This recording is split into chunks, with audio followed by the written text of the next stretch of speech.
Assalamualaikum warahmatullahi wabarakatuh. Perkenalkan, nama saya Bayu Jaluseno. Saya di sini akan eh, presentasi tugas mata kuliah komunikasi data berjudul multiplexing. Nah, di sini ada nama-nama kelompok saya ya. Ada 5 kelompok. Yang pertama ada Muhammad Jafar Pratama, lalu Bayu Jaluseno, M. Imam Fadoli, Riyandi Ahmad, dan Nabila Arafita. Nah, langsung saja kita masuk ke materinya, multiplexing. Nah, di multiplexing ini adalah teknik menggabungkan beberapa sinyal untuk dikirimkan secara bersamaan pada suatu kanal transmisi, di mana perangkat melakukan multiplexing disebut juga multiplexer atau disebut juga dengan istilah transceiver atau MUX. Dan untuk di sisi penerima, gabungan sinyal-sinyal ini akan kembali dipisahkan sesuai dengan tujuan masing-masing. Nah, proses ini juga disebut dengan demultiplexing atau juga disebut dengan demux. Nah, seperti gambar di bawah ini. Adanya inputan yaitu mux dan output itu demux.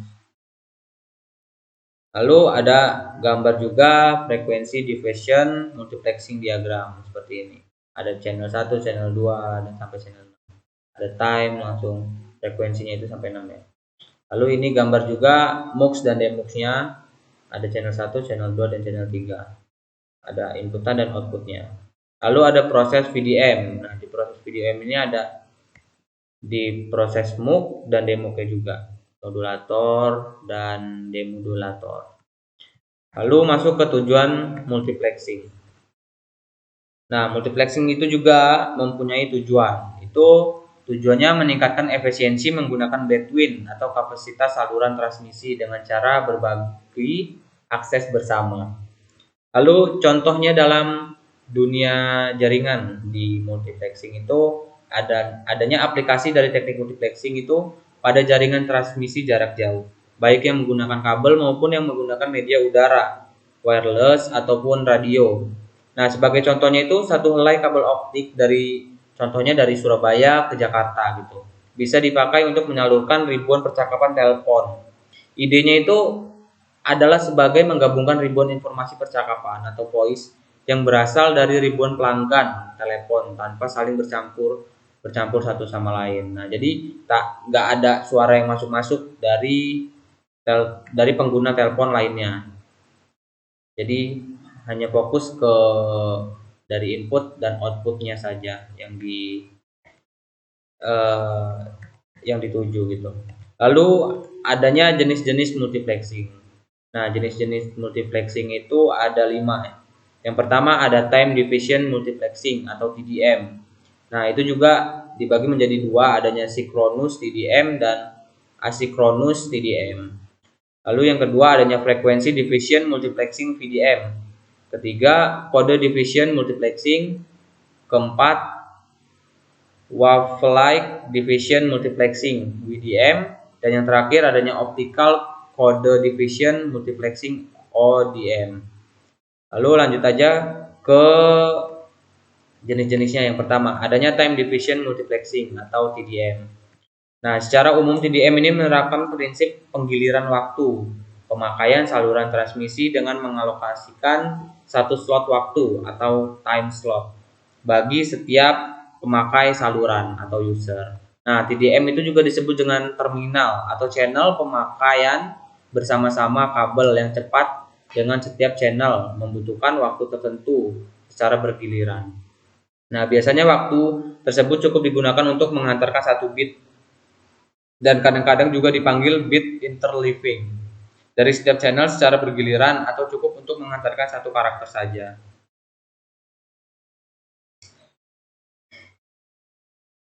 Lalu bisa juga menggunakan metode karakter interleaving.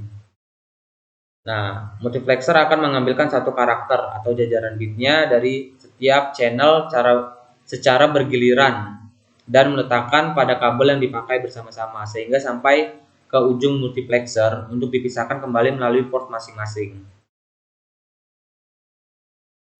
Nah, di sini juga ada kelebihan dari eh, dari time division multiplexing ini. Nah, kelebihannya itu adalah karena teknik ini tidak memerlukan warband. Jadi bandwidth dapat digunakan sepenuhnya dan pelaksanaan teknik ini tidak sekompleks teknik VDM. Nah, teknik TDM ini juga terbagi menjadi dua yang sudah saya sebutkan tadi. Yang pertama adanya synchronous TDM. Nah, di synchronous TDM ini disebut juga dengan karakter disebut juga sinkronus karena tim slot atau slotnya dialokasikan ke sumber-sumber dan tertentu, di mana time slot untuk setiap sumber ditransmisi. Biar bagaimanapun sumber mempunyai data untuk dikirim, dapat mengendalikan sumber-sumber dengan kecepatan yang berbeda.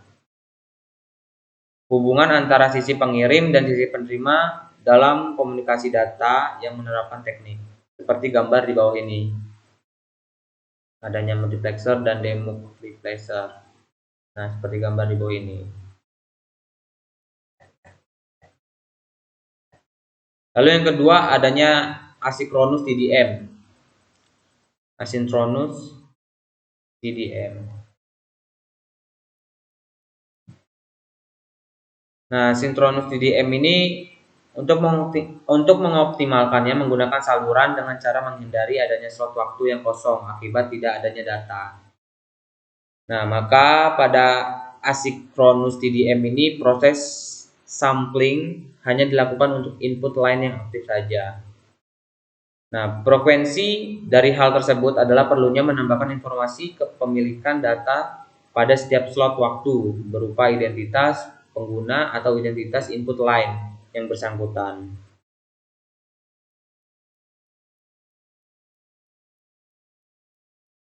Nah, penambahan informasi pada setiap slot waktu yang dikirim merupakan overhead pada asynchronous TDM. Seperti gambar di bawah ini, ada frame 1 dan frame 2. Lalu selanjutnya akan dijelaskan dengan kawan Imam. Baiklah, di sini saya akan melanjutkan presentasi dari kawan Bayu. Di sini saya akan menjelaskan tentang frekuensi division multiplexing atau biasa disebut dengan VDM. Nah, untuk VDM sendiri yaitu pembagian bandwidth saluran transmisi atas sejumlah kanal atau dengan lebar pita frekuensi yang sama atau berbeda, di mana masing-masing kanal dialokasikan ke pasangan entitas yang berkomunikasi. Untuk contoh VDM ini yang paling populer pada saat ini adalah jaringan komunikasi seluler seperti GSM atau Global System Mobile. Untuk GSM sendiri itu biasanya menjangkau dengan jarak 100 meter sampai dengan 35 km. Nah, untuk GSM yaitu ada beberapa tingkat generasi. Yang pertama adalah first generation, yaitu analog cellular system dengan 450 sampai 900 MHz. Yang kedua di sini ada second generation, yaitu digital cellular system yang memiliki 900 hingga 1800 MHz. Dan ada paket switching extension, kemudian ada 3G ya. Nah, di sini ada gambar dari pemakaian frekuensi pada GSM. Nah, untuk VDM yaitu pemakaiannya secara bersama kabel yang punya bandwidth yang tinggi terhadap beberapa frekuensi, atau bisa dibilang setiap channel akan menggunakan frekuensi yang berbeda. Nah, untuk contohnya sendiri yaitu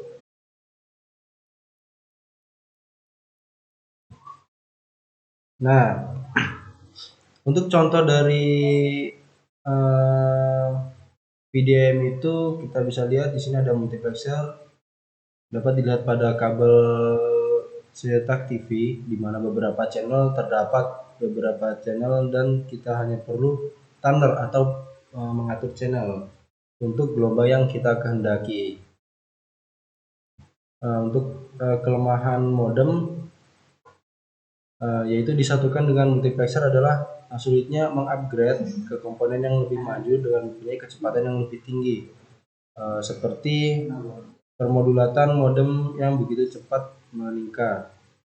Kelemahan yang selanjutnya adalah jika ada channel atau terminal yang tidak mengantar data, maka frekuensi yang dikhususkan untuk membawa data pada channel tersebut tidak akan terguna, dan ini merugikan juga harganya agak mahal dari segi pemakaian, terutama dibandingkan dengan TDM karena setiap channel harus disediakan frekuensinya. Nah, sini ada gambar frekuensi division atau VDM. Untuk pengalokasian kanal atau channel kepasang entitas yang berkomunikasi diilustrasikan pada gambar ini. Nah, jadi ini gambar dari pengalokasian kanal channel atau channel kepasangan entitas yang berkomunikasi. Nah, selanjutnya ada statistical TDM. Nah, untuk statistical TDM ini ada 4 ya. Yang pertama adalah dalam proses sinkronus TDM yang merupakan hal yang umum apabila jatah waktu atau time slot dalam sebuah frame dibuang. Yang kedua adalah pada statistical TDM, yaitu dengan cara mengalokasikan time slot secara dinamis sesuai permintaan. Nah, selanjutnya atau yang ketiga yaitu multiplexer men-scan sejumlah line input dan mengumpulkan data sampai frame menjadi penuh kemudian mengirimnya. Yang terakhir adalah rate data pada saluran akan menjadi lebih kecil dibandingkan sejumlah rate data pada line input. Nah, yang di sini ada format frame statistical TDM. Nah, ini adalah kinerjanya, yaitu output data root kurang dari jumlah rate data input. Selanjutnya ada permasalahan akan muncul periode puncak saat input melebihi kapasitas dan menahan kelebihan input sementara. Kemudian ada juga mempertahankan pada kondisi minimum untuk menekan terjadinya delay. Nah, baiklah, itu tadi presentasi kami dari kelompok kami ya, dengan beranggotakan 5 anggota dengan mata kuliah komunikasi data tentang multiplexing. Bila ada salah, kami mohon maaf. Kami akhiri. Wabillahi taufiq wal hidayah. Wassalamualaikum warahmatullahi wabarakatuh.